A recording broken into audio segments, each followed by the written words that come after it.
Good morning and welcome to the new edition of my live comments. They say a butterfly flutters its wings in Brazil and there'll be an earthquake in Asia. If natural phenomena can be such that the butterfly effect can be so devastating, what would be the result if a conscious, deliberate decision taken by the leading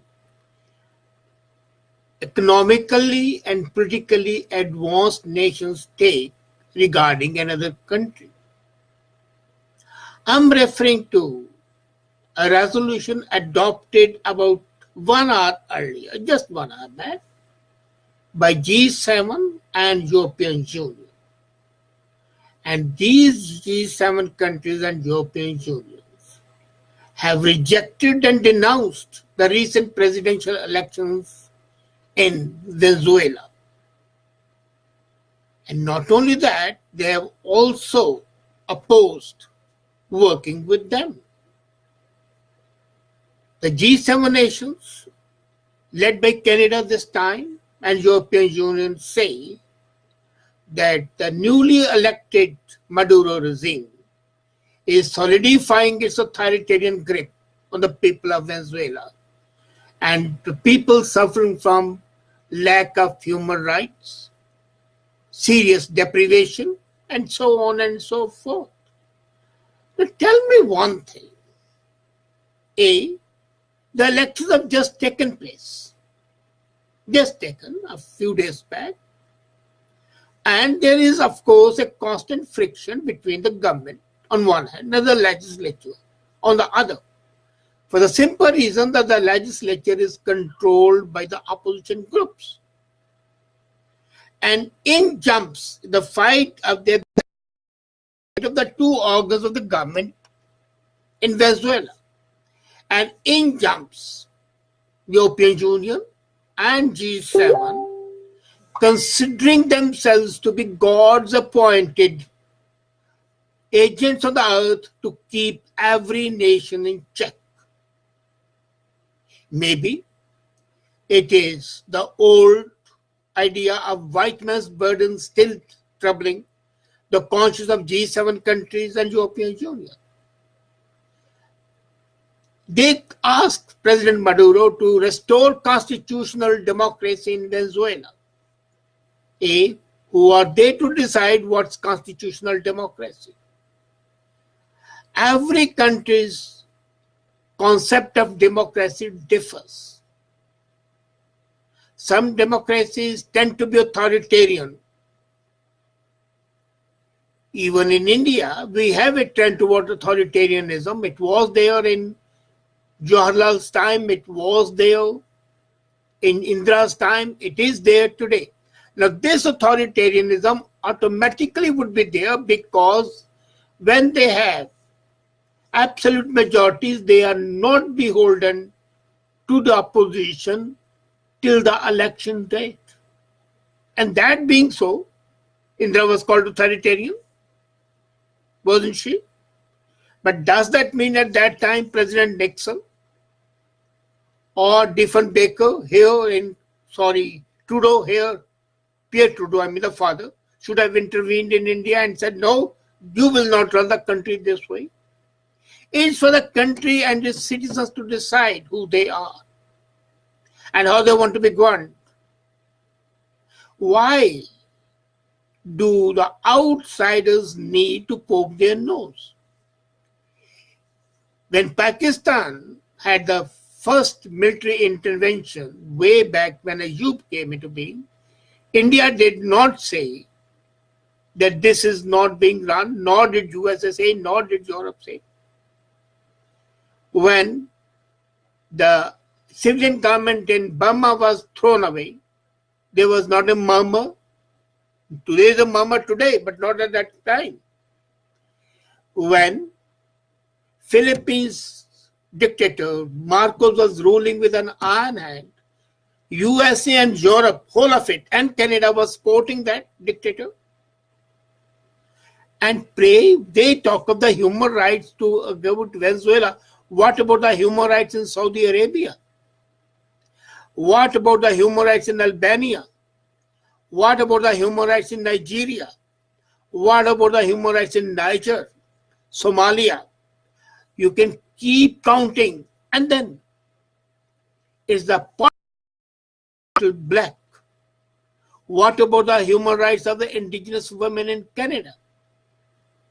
Canada has taken a lead this time for advocating that there should be constitutional democracy. What constitutional is, as I said, is absolutely an obtruse, ununderstandable term because it differs from person to person. And Canada government has gone still further. It would not replace its ambassador and will downgrade the diplomatic tie with charge d'affaires. Do they think it matters? Why is it that they should always think that what they are going to say matters? On the one hand, UNO has criticized Canada very clearly for its lack of control on the human rights violation, especially as far as the indigenous women are concerned. And here it is, the pot calling the kettle black by saying that Venezuela people are suffering and at the same time supplying weapons worth $35 billion to the worst human rights violator in the world, that is Saudi Arabia. Evidently, this is the sheer hypocrisy of Canada, of G7 countries, and of the European Union. This is an absolutely undesirable, unwarranted, and wanton interference in the internal affairs of a country. This was a plea which the Britishers took when they slowly colonized Asia and Africa, parts of Africa. This is a plea the Spanish took when they colonized Mexico, Brazil, and other parts of the Latin America. This was the plea which French took when they tried to establish colonies in Africa. This is a centuries-old concept. You call a person back, and then under the guise of helping the people, the common people who never asked for the help, you go in and ravage that country, destroy that country economically and politically, the way you have destroyed Iraq and Syria and Libya, and then pose as a protector of the people. The latest decision of EU and G7 countries, as they had taken about 1.5 hours back, strikes at the very root of democratic ideals and the sovereignty of a country. The old ancient definition of sovereignty is violated. And what is that definition of sovereignty, Austin's theory of sovereignty? When an independent country, not in the habit of obedience to another country, and receives habitual obedience from the bulk of the given society, then that country is sovereign and that community is sovereign. Now, how is it sovereign? And if Venezuela is sovereign, because the majority of the people have elected Maduro, they say that he is increasing the authoritarian grip. It's a few days back that he came in power. And if he has taken some action, if they are bad, let the judiciary of that country take care of it, or the people take care of it. Nobody authorizes another country or a group of countries to pass a judgment on that country until and unless the desire is to conquer that country and destroy it economically the way USA and NATO forces did in Afghanistan, as they did in Libya, as they did in Syria, as it did in Iraq. Why? Now, let's come to another example. Say in 2018 US elections, imagine it, it's an imaginary scenario. Democrats take control of the House of Representatives and or Senate. So the executive is by Trump, legislature is controlled by Democrats, and there is a deadlock. Would European Union, G7, including Canada, have even the guts to say this is wrong, this is authoritarian, people are suffering human rights? They will not. They will say, well, it should be done properly, but then it's an internal affair. They would say that the Americans have their own devices, they can manage their affairs better. So what is sauce for the goose is not, why not sauce for the gander? Today there is a dispute in the provinces of Canada, Alberta and British Columbia, on the pipeline.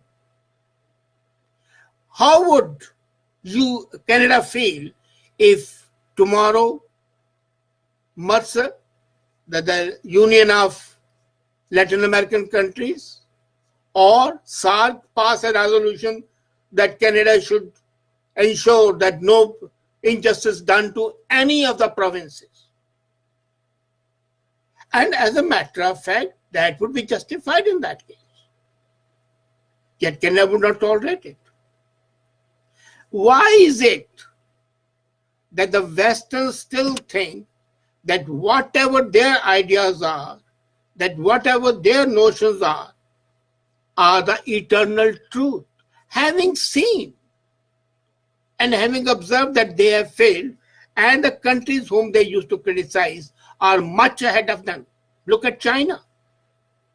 They called China to be a worst country at one time and considered China to be a pariah, and today they go with begging bowls in their hands to China and beg them. Why? They used to criticize India a lot, and today they make a beeline to quote India and make it happy. The situation is that it's only the poor, the deprived, who would always be on the receiving end of the big stick. They are aware that if they say a single word against the human rights violation of China, and which are plenty over there. For example, they banned the observation of namaz, and now they banned the observation of the fasting during Ramadan. Nobody can observe fast during Ramadan in China.